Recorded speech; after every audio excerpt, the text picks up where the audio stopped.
Shira, would you clap us in? Yeah.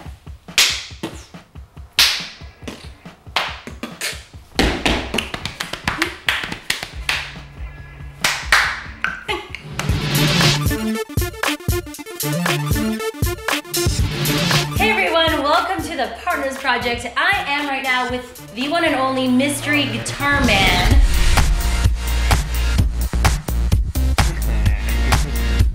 And this is your space. This is where all the magic happens. Yeah. This is my little office here. Of course, MysteryGuitarMan has over 1.5 million subscribers, over 200 million views on YouTube. Those numbers are just incredible.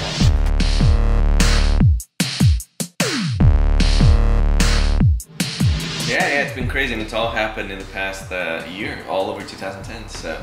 Was it about 2010? I don't know. Back in 2009, I was really trying to get my channel to get going, and it wasn't working out. So I was kind of like on the balance, like, is this gonna work out or not? You know, am I gonna do YouTube full time or not?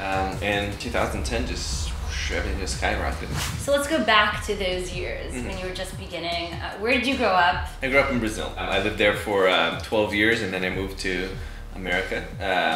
The United States, actually. Yes. And I lived in Boston for a long time, 10 years or so. And then I've been here in LA for about a year. Were you always into filmmaking?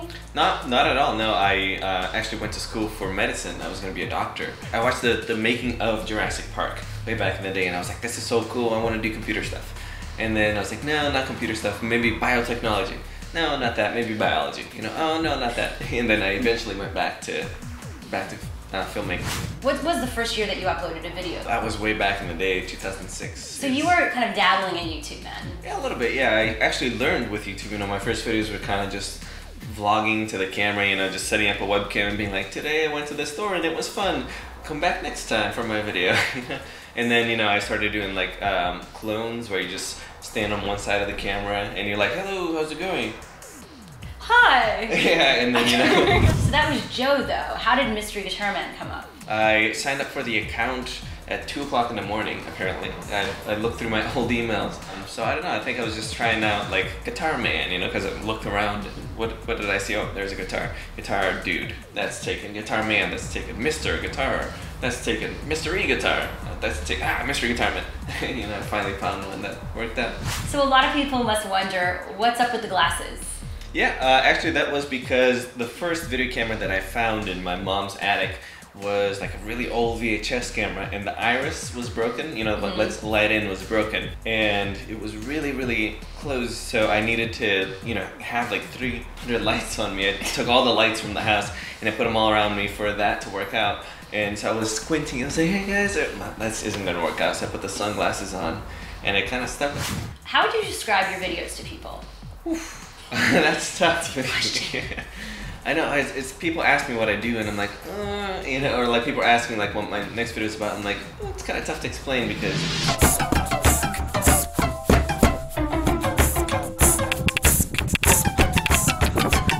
everything that I do is kind of new, and everything at least that I try to do is different and something that hasn't been done before, hasn't been done that specific way before. So I think I just describe it as like experiments with music and video all mishmashed together. I don't know how to put it. But you say you're not a musician, which is really hard to believe because you're so talented with instruments and music. Thanks. Yeah, but I play music. Music is a hobby for me. Filmmaking is really what I love doing, you know, what I want to do for the rest of my life. So I call myself a filmmaker, not a musician. Do you have any inspirations? Oh yeah, totally.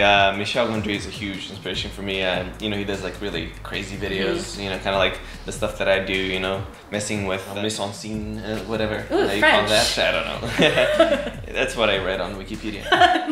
So I think the first video that I watched on YouTube was him solving a Rubik's Cube with his feet, which, you know, was a video effect, of course, but, you know, that's one of the first videos that I saw. So I think one of the cool things is the things that people send me. You know, people have sent me like etched mirrors with my face on them. You know, people have sent me like some really amazing artwork.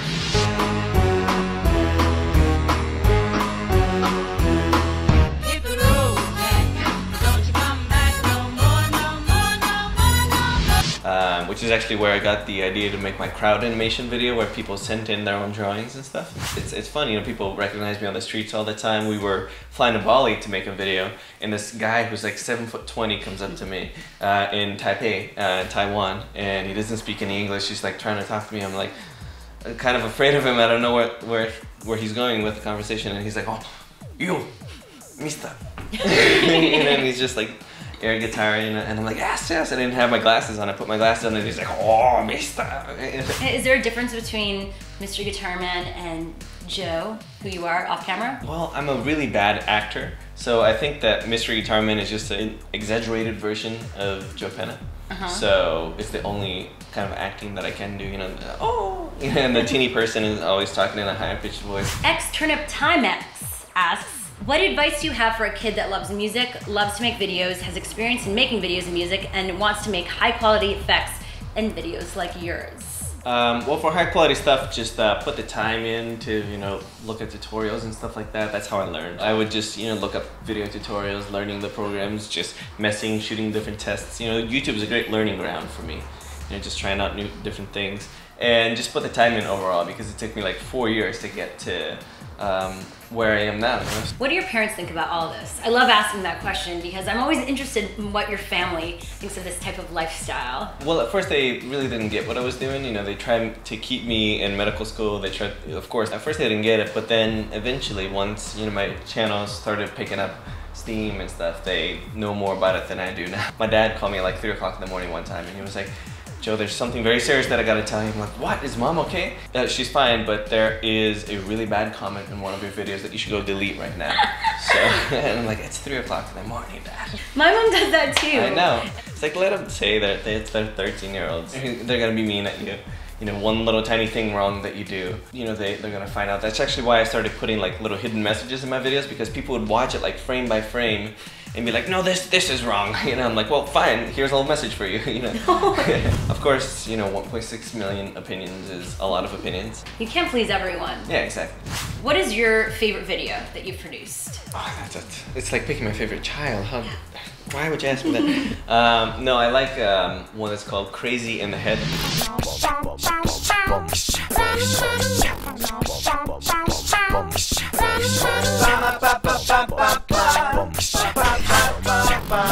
Which is one video that it's got like 1.1 million hits, which isn't like nearly as close as my top video, which is 10 million, but it's just one that like I walk in on myself. Like one of my clones walks in with me making music with one of my clones, and then, you know, you cut to the reverse shot, and I just look crazy. If somebody random wants to walk in the door, like a UPS guy sometimes walks in through the door and he's like, "What are you doing?" Like I'm in front of a green screen going, "Ah!" Yeah. So, you know, I just like that video because of that.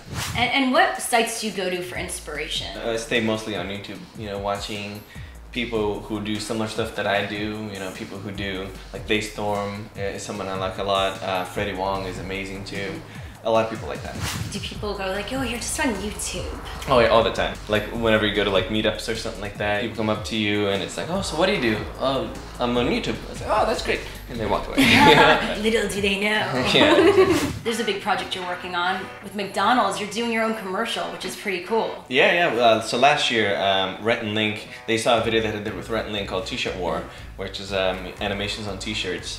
And they were like, "Do that for us." So I directed that and edited that. So they liked it so much that they hired me to do my own thing without Rhett and Link. But I invited Rhett and Link anyways, you know, to be like cameos in the commercial. So that's gonna be coming out next year. It's so cool. It's one take. I saw like the entire process of how you created it. It was incredible. Yeah. It took us like, it's one big take for 30 seconds, and then we did also a 15-second version. It took us like 25 different takes with people moving stuff, you know, like big steady cam, and that was good because it gave me a budget to work on something that like pushed the envelope just a little bit more, you know. Where do you see all of this going?